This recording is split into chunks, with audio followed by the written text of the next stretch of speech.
Imbhikisho yentsha yangomhla ziyishumi-nesithupha kuNhlangulana ka-1976 yaba nomthelela omkhulu emzabalazweni wenkululeko kuleli.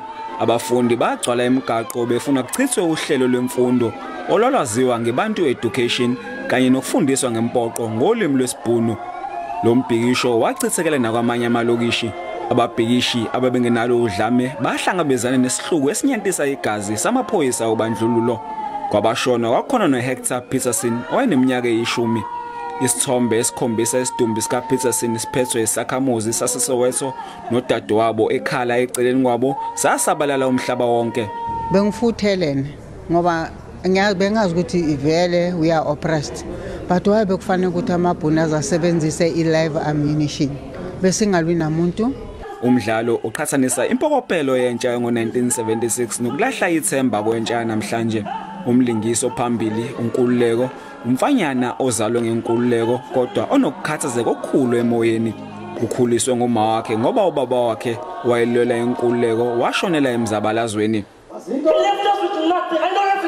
Imbangela yokukhathazeka kwakhe ubupha abubona mihla namalanga lokushini.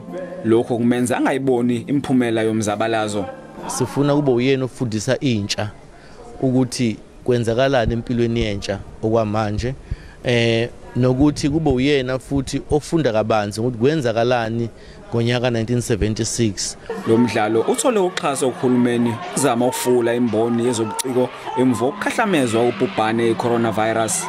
Kodwa noma kwaqhamuka ngento yolimi lwesiBhunu, kodwa kokutshengisa ukuthi intsha yethu kulelizwe isikwazile ukuyigqugquzela ilwa nobandlululo.